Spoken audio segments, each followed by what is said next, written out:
বাংলাদেশ পাকিস্তানের one day series শুরু হলেও মাঠের লড়াইয়ে দেখা যাবে না পাকিস্তানের সবচেয়ে বড় তারকা বাবর আজমকে। টি-20 বিশ্বকাপে দলের ব্যর্থতা আর নিজের ফর্মহীনতার পর বাবরের এই অনুপস্থিতি ক্রিকেট পাড়ায় জন্ম দিয়েছে নানা প্রশ্নের। ইতিমধ্যেই তাকে বাদ দেওয়া নিয়ে মহসিন নাকভীর অ্যাকশন কিংবা বোর্ড কর্তৃক বিশ্রামের গুঞ্জন উঠলেও প্রকৃতপক্ষে তিনি নিজেই সরে দাঁড়িয়েছেন।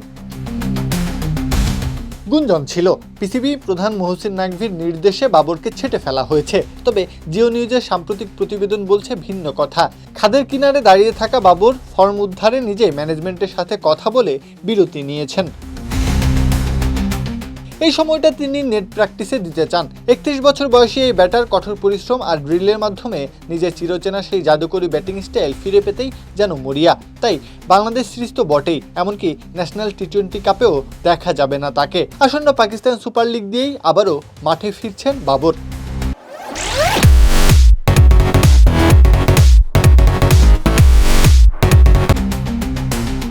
এদিকে প্রধান কোচ মাইক হেসন সাফ জানিয়ে দিয়েছেন, কাউকে বাদ দেওয়া হয়নি, বরং ভবিষ্যৎ প্রজন্মের মেধা যাচাইয়ের মঞ্চ হিসেবে তারা এই সিরিজকে বেছে নিয়েছেন। ওয়ানডে স্কোয়াডে ঠাঁই হয়েছে 6 জন আনক্যাপড বা নতুন মুখের।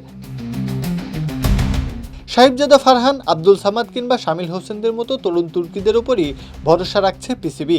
কোচ হেসনের ভাষায়, আমরা খুব কমই এমন সুযোগ পাই যেখানে তরুণদের মেধা যাচাই করা যায়। সামনে বড় বড় টুর্নামেন্ট রয়েছে, তার আগে এই সিরিজটি আমাদের জন্য একটি পরীক্ষাগার হিসেবে কাজ করবে। শাহিন শাহ আফ্রিদি কোচের সুরে তাল মিলিয়েছেন। তার মতে, বিশ্বকাপের আগে রিজার্ভ বেঞ্চের শক্তি পরখ করার এটাই মোক্ষম সুযোগ। বাবর আজম দৃশ্যপটের আড়ালে থাকলেও তার ছায়া হয়ে এই তরুণরা বাংলাদেশের মাটিতে কতটা লড়াই করতে পারে সেটাই এখন দেখার বিষয়। প্রত্যহ কাব্য, খেলা ৭১।